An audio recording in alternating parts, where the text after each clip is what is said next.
français vous parle. La tribune libre d'un simple citoyen. Sans titre ni grade, sans gloire ni fortune.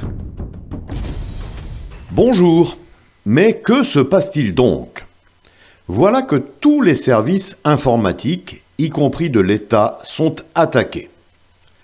La Poste et la Banque Postale en plusieurs fois ces derniers jours, dont les assaillants se sont emparés des données sur leurs clients. Mais aussi France Travail, ex-Pôle emploi, qui s'est vu dérober sa liste des demandeurs d'emploi avec leurs coordonnées.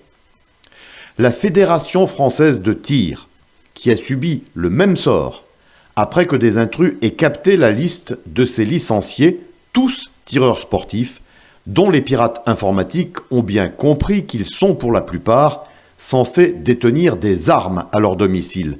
Et depuis, comme il fallait s'y attendre, les vols d'armes à feu, opérés avec violence ou simplement par usage de fausse qualité, se multiplient.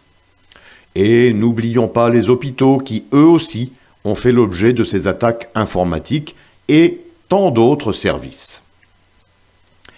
Les données, ainsi dérobées de toutes parts, sont en général utilisées et revendues illégalement pour contribuer à la commission de méfaits de toutes sortes.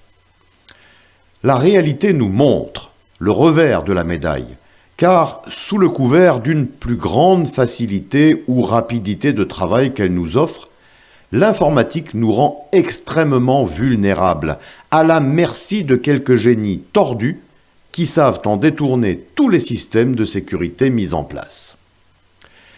Notre monde, aujourd'hui, ne vit plus que grâce à l'informatique, dont il dépend entièrement.